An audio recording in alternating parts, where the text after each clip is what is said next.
Hi and welcome to my garage. I am going to make you a super amateur video because it is Tradescantia day here at my house and I'm intending to have a lot of fun, so I thought I'd bring you along. I don't normally make gardening videos or houseplant videos, so this might be super boring and that's okay. I just wanted to show you some of my babies. So almost everything you see here is a Tradescantia of one kind or another. I really like Tradescantias. They're pretty easy to grow and keep alive. They're colorful. Some of them are pink, which is cool. Everything here is some variety of Tradescantia except for this, which is an Alocasia Black Velvet that I just need to, it's new, so I need to spray it down with pesticide and repot it. And then this is Neon Pothos back here that I have rooting. And there are also some Tradescantias in the container. Those are the little leaves. So I brought it down. So I would have them to add. So basically what has happened over the last year and a half is I've been accumulating these Tradescantias individually. And then they ended up in a bunch of different pots and a bunch of different, stages of health. Some of these are cuttings from other plants that are freshly rooted. And I feel like they do better in groups. Like this is a Tradescantia, I think it's called Moses in a Boat or Boat Lily. And I've had it for a while now and it has just not thrived like some of the others have. And it seems like the ones that have thrived have been in pots with lots of Tradescantias and lots of company. And honestly, some of these, they don't look very good by themselves. As much as I love them, like this, that looks kind of straggly and ratty. And yeah, eventually, presumably this will branch out and be like a more full plant. But in the meantime, why not give it some help? Or like this one, I love this one. This is a Purple Heart Tradescantia, and it has just grown really long. But honestly, it's getting a little top heavy. I'm afraid it's gonna tip off the shelf. And again, there's just not much up top. So one of the ways that people have beautiful bushy full plants is, for houseplants in general, is what they'll do is when they get a long stem, they'll clip it, propagate it, and plant it back in the top. And that's how you see, so a lot of times what you're seeing isn't one plant, you're seeing like 25 plants in one pot, and that's why it looks beautiful and bushy and full, and then may also be trailing. But this one seems to just be trailing, so there's not a lot going on up top. So the point is that I'm going to dump all of these out and I'm going to combine them in ways that look nice to me. This is not expert advice. This is not necessarily an instructional video. I'll let you know later how well this turned out. But again, I just sort of wanted to share my experimenting here. So I'm just going to take these out once I make some room. You can see that my potting table has a bunch of random stuff on it. So I'm going to move some things out of the way. You can't see it over here, but I have a set of shelves that are just cheapo metal wire shelves from Home Depot that I am using for garden stuff storage. Some of these have old potting soil and some of them have new. This one I just potted recently, and so the soil is new. I'm going to reuse it. So some of these with older soil I'm not going to reuse because the nutrients will have all been absorbed. So you might see me actually mixing some new potting mix while we're here too. I'm not sure yet. Depends on how much I need. So I'm going to move everything here, and I'm going to start depotting things and laying them out. So I'm going to start with this Moses in a Boat. So this is why I'm not a plantfluencer, because I was in the middle of talking in my video and it fell off the shelf. The phone did. So I have cut the very dramatic crash as the phone crashed down to the garage floor. But I figured I would take this opportunity to show you my gardening shelves. They are a mess. That is okay. That's life. Up on the top, there's a bin with just random crap. These are This is cactus mix from the hardware store. This is a custom prayer point mix that I made. These are fern mixes of various kinds from Oh Happy Plants. And then I have some soil amendments, pots, more pots, buckets. The gray bucket is the one I used to mix new potting mix in, and broken crap that I occasionally will use to partly stop up the bottom of a pot so all the soil doesn't wash out. And the white and black container there is empty, but it's what I use to put crow food in normally. And then I have some shelves over here with more fertilizer and small containers and moss and random crap. This is my Oh Happy Plant. No, it's not. Nope, this is Neem Oil, which a lot of people will use to, this is a mix of neem oil, dish soap, and water that I was using on something that had pests on it. People will often use that for to get rid of all kinds of different pests, but the way it smells makes me nauseated, so I don't use it anymore. If you're local and you want some neem oil spray or some pure neem oil, I gotcha. Oh, this is fun. Worm castings. That's worm poop. It goes in my potting mixes. I'm pretty much out. I need to order more. Anyhow, I'm going to switch the camera back around the other way and actually try to do this repotting.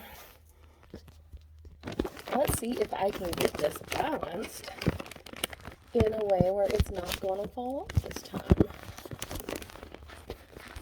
You get to see the process. Aren't you lucky?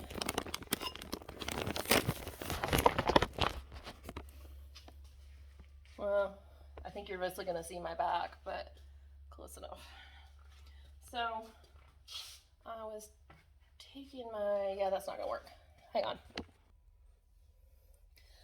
Let's try it here.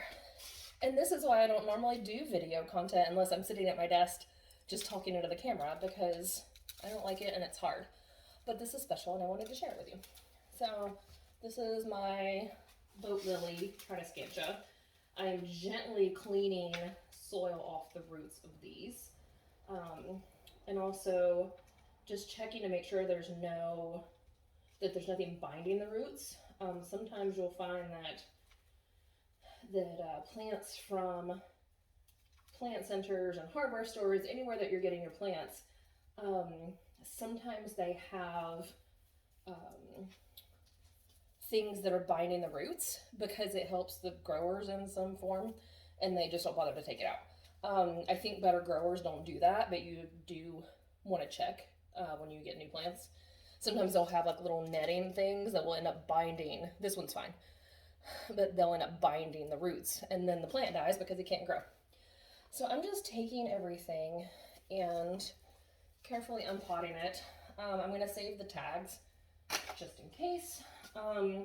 Usually when I bring a new plant into the house, before I put it in quarantine, I will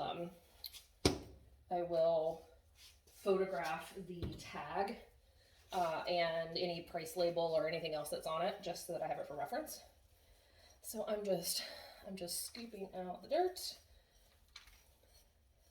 carefully until I can wiggle the plant out. Dumping the rest of the soil out. Sorry, you can't see it. Just dumping the rest of the soil out and putting the pots aside. I may or may not need them. If I don't need them, like I know I'm not going to need this teeny one because I'm consolidating plants. So it goes back on the garden shelves in the stack. And here's the bare root plant. This one, let me see if I can get this close up. This one, you can see that there's some roots there on the side, but on the other side, it's just plain dirt. So it is not anywhere near root bound. When these do get root bound, I think Tradescantias like to be a little root bound, but eventually they do need to be repotted. These, however, are all fine. I just think that they'll do better when they're together, when they have neighbors. So I don't want to interrupt the fine roots on this too much, because the fine roots are what absorbs nutrients from the soil. So I'm just going to mostly just put them aside. A lot of people, when they are repotting, and often I do this too, they will combine. Apparently I can't talk and do things at the same time. They don't combine things. I mean, they can. this is another reason why I don't normally do videos. It's hard to talk consistently. They will often very gently wash the roots clean of soil. It helps sort of clear out the old soil so that when you put it in new, it can absorb new nutrients, and it helps get rid of any pests that might have been in that soil. I'm not doing that here because I don't have any pests in these particular plants, and honestly, I just don't really want to do it for 8 billion plants. So I'm skipping that step today. Some of these plants come out easier than others. All right, so we're gonna fast forward until everything is neatly unpotted, so you're not having to sit here and watch.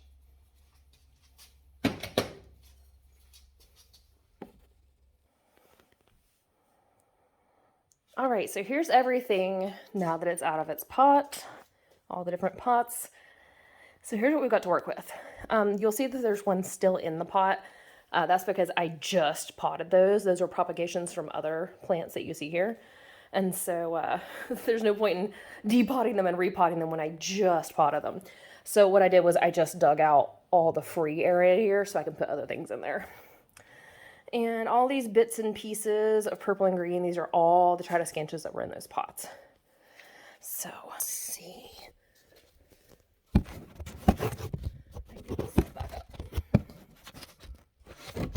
By the way, I'm leaving this flailing stuff in here and not leaving it and not putting it out because I believe that when we are too perfect and polished with our social media presence, we set unrealistic standards for other people. And, you know, I'm not perfect all the time. You're probably not perfect all the time. That's okay. So, what I'm going to do now, in a completely unscientific manner, is I'm just going to pick things that I think look nice together and put them in the same pot. So, let's see. I would like to tell you that it's, you know, some kind of logical process of, oh, I'm putting this in because, I don't know, some kind of beautiful ikebana flower arranging concept. But it's more just instinct. So this pot over here, oh, you can't even see that. This pot over here is the one that was just potted recently. It doesn't have anything that's really tall in it. Everything that's already in here is going to be cascading. So I'm going to carefully make room. This is fresh soil, so I am putting it aside and saving it so I can use it to fill in. I am going to carefully make room and just plunk this tall one in that same pot. I'm having to be very careful here because I'm disturbing the roots of the ones that are already in there. All right, so that fit nicely. You can see the base of the tall ones there. Oh, they're falling over, but basically I still have a little bit of room in there. So what do I want to put here in this back corner? Most of these plants sit on shelves or they're in hanging baskets in the house. So I don't want to pick something that is going to be really small that I'm just never going to see. So I think what I'm going to do is steal a piece from over here. That is another kind of trailing Tradescantia. And I'm going to get a couple more so that it's nice and filled out. How about a piece of Niduk? There we go. So I'm gonna sort of gather these almost like I would a bouquet, so that I have enough that there's not too much empty room in the pot. One of the mistakes that I did make a lot when I first started was that I was putting plants in pots that were the size that I thought the mature plant would be, instead of what the plant needed right then. And even though plants in the wild may or may not be immediately surrounded by other plants, often with tropical plants they are. Okay, come out. Trying not to strip all the leaves off this one. Often they are surrounded by other plants, particularly in the jungle, in tropical areas, where most of these plants grow in the first place. And they don't like to not have they don't like to have too much room in the pot. And so what happens is when you put plants in a pot that's bigger than they actually need, they will get real cranky about it, because they're sitting in wet soil all by themselves, and the soil doesn't dry out fast enough. So I have gathered, the big pinky one is a Tradescantia Nanook, and the other two, I don't remember the specific variety. They're Tradescantias. So this has got quite a bit of root, so I'm going to carefully put this in here and try not to break the stem. One of the quirks of Tradescantias is that the leaves and the stems break quite easily. So as I do this, I'm going to do two things. One, I have some little bamboo stakes from the kitchen section at Fred Meyer. I think they're supposed to be like skewers for appetizers. But I'm going to slide this in here very carefully, and I'm not going to stick it into the stem of the plant, but I stuck it between the stems of the plant of the cuttings to help stabilize them. That way, because these are already trailing and they're quite heavy, that way hopefully we'll keep them from just tipping right out of the pot. Because the potting soil that I'm going to put on top of them is not going to be enough by itself to keep that from being top heavy. Once it has had a chance to settle into this pot, and the roots reintegrate with the rest of the soil, it will be stable on its own. So I'm just filling in with soil back here. I know you can't see. And this pot is done. So right now, again, it's going to be a little bit of a hot mess for a while, which is totally fine. But as it grows, I'm hoping to get the long trailing, the short trailing, the upright, the thick stems, the small stems, and to get a beautiful balance of all these different elements, rather than it just being trailing or just being upright. Okay, so I think I'm going to fast forward. You've seen what I'm doing. I'll be back with you in a minute. As I'm considering what to put in this particular pot, it's a good time to talk about pot depth. And this is just things that I figured out along the way. I didn't necessarily learn this anywhere, but when I started growing houseplants, I found that visually I really liked tall pots, like this. Aesthetically, I really like those. I like the way things trail down the sides. But it turns out that my plants, a lot of them aren't so fond of that, especially the Tradescantias, because what happens is the Tradescantia's roots are relatively shallow, especially because these aren't like long-time mature plants. These are young plants. And so the roots would only take up this much, but when I watered, the whole pot would be wet. And so the bottom of the pot wouldn't dry out for a long time. And it was stressing those plants out that didn't like to be in those tall pots. So as I get more experienced at this, I'm figuring out which pot height is good. And so for the Tradescantias, I'm trying to stick with either relatively low pots, like you can see, this one is relatively low compared to the other one, which was much taller, or being very careful about my pot size. So I was gonna put this great big one in and layer it on top of everything else, but I'm a little bit worried, honestly. It's so sturdy. I'm worried that it's gonna crush everything else, or that you won't even be able to see everything else once it gets going. So I think I'm gonna pull out a new pot for this one and put some of my other little bits and pieces in with it. And we'll see if I have enough to actually fill that up. This is also a good point to talk about why I'm not just putting other random pieces in here. Like I have a bunch of pothos cuttings over here. Why not put those in? They would look nice. And the two parts to that answer. One is that if you combine plants in planters, in pots with plants with different watering, light, temperature, humidity needs, some of those plants are going to thrive and some aren't, depending on how you're treating it. And the second part of that answer is I am not yet experienced enough to be able to mix and match like that without just killing stuff. And that's also why when you're in the grocery store and you see, or at the hardware store, the garden store, and you see planters with lots of different types of flowers and plants mixed in it, there's a reason that you don't often see those thriving at people's homes. And it's because those planters have been mixed for visual appeal and not for caretaking. And so it's likely that some of that stuff is going to die, and then you're going to have bare spots, yada yada. So right now I'm just keeping all Tradescantias in the same pots because I know that the care is similar. So I'm almost done, and I've ended up with 3 pots, and I'm going to show you the finished pots here in a minute. But this one, I have 2 smaller ones that are close enough to being full that I'm not worried about it. But this one still has, it's almost half empty. That is way more empty space than I want to give these babies. So what we're going to do is chop and prop. So make sure I'm not going to step on anything behind me. You see how long that is. I am going to take, in practice, you're really supposed to have, or in theory, you're really supposed to take sanitized shears to do this. But I'm lazy. So what I'm going to do is I'm just going to take my gardening scissors and I am going to chop some of this off and I'm going to replant it in the pot. Now with some plants you would need to water propagate these or to do it in perlite or leca.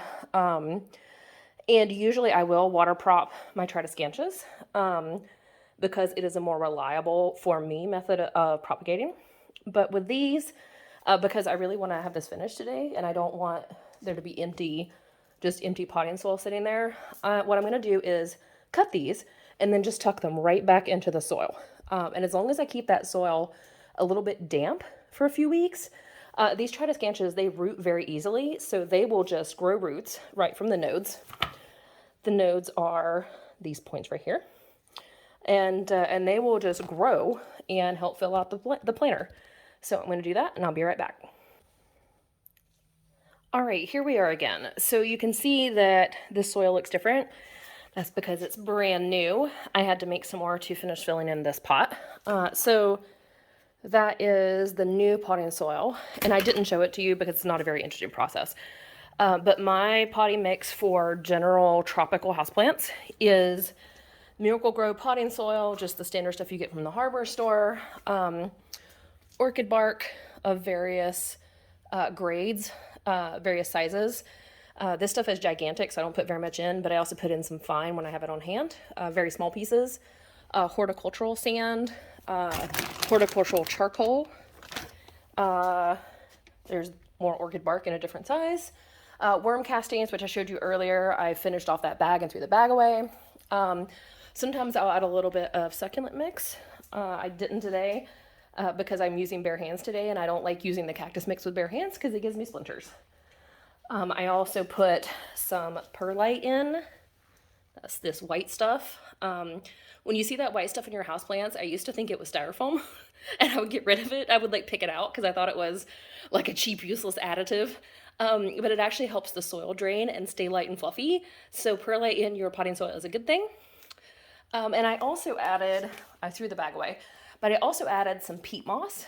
And I don't recommend doing this. I don't recommend buying peat moss because peat moss is not sustainable.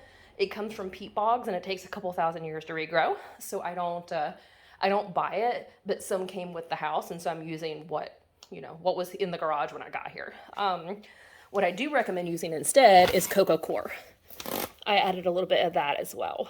But cocoa coir it's the fuzzy stuff off coconuts, basically. It performs the same soil function of helping to retain moisture that peat moss does, but it is sustainable and renewable. So cocoa coir is where it's at.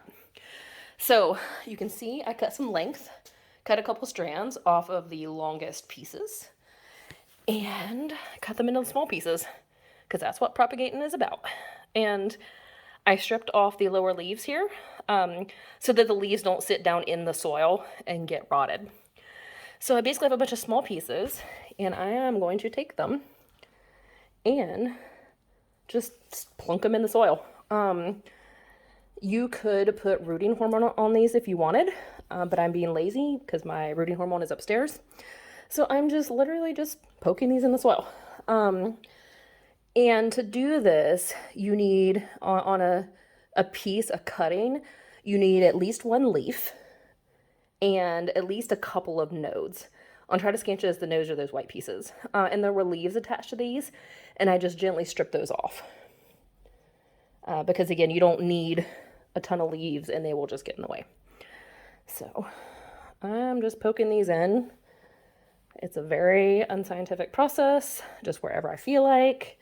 The reason I'm pointing these this way and not over the edge, you would think, over the edge would make sense because they're trailing plants. But again, these sit on shelves or they're in hanging baskets. And I don't want them growing all the way around because you won't be able to see it and it'll just get messy in the back.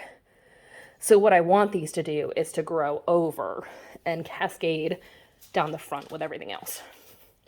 So let me tell you, while we're finishing this up, about my Bridal Veil Tradescantia. I bought it last year from a local nursery and I was very excited. I'll show you what it looks like here in a second. Because it was this gorgeous cascading plant. And I was so excited to find it because it was this beautiful full bushy thing. And apparently when it blooms, it gets these little white star-like flowers that are gorgeous. Or so the internet tells me. So this is the Bridal Veil Tradescantia. You can see it's very fine and dainty. And it doesn't look like much on its own, but when you get this huge sort of, it looks like a beautiful head of hair when it's full and growing. So I brought it home and it was bone dry, absolutely bone dry. And when I watered it, apparently what had happened, so it promptly died. And the strands of Bridal Veil that are in this larger pot are the pieces that I rescued and propagated as the mother plant died. And I'm going to show you the finished pots here in a second. But so I was able to rescue it, and hopefully eventually it will be beautiful and full again. You can see that these rescued pieces are now pretty long themselves. So eventually what I'll do is cut those and propagate those in by themselves and try to get that beautiful look again. But what had happened, I was so disappointed and I thought I had done something wrong. But from what the folks in my Facebook group say, the plant groups I hang out in, is that it probably got too dry while it was at the nursery or the plant store. And what had happened was that by the time I brought it home, those little fine hairs on the roots that I showed you earlier had died, had just been dry for too long. So what happened was it wasn't able to absorb water anymore. So when I watered it, it just got root rot and died because it was no longer capable. So the point of this, besides the fact that I was really sad at the time, and it was a learning experience, is that half the houseplants that go home with you and die, it's not your fault. It's possible that they had pests or a disease or powdery mildew or a virus. Plants can get viruses when you brought it home. So there's a chance that it wasn't you. And also killing things is how you learn.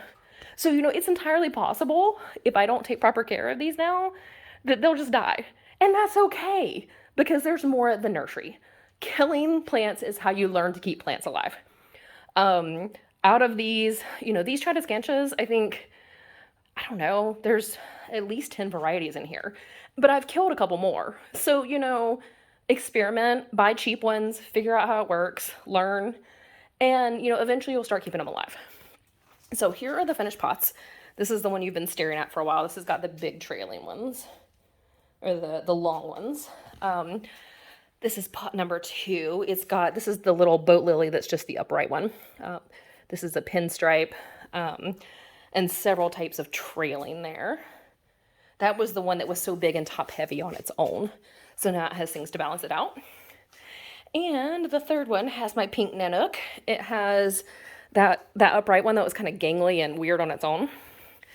And some zebrinas. So thanks for hanging out with me. I know this was long. Altogether, this probably took me an hour and a half with the parts that you didn't see. And it was fun to share it with you. And I hope you enjoyed. And just remember, when you kill a plant, there are always more at the nursery, and you can always try again. And that's totally normal and okay.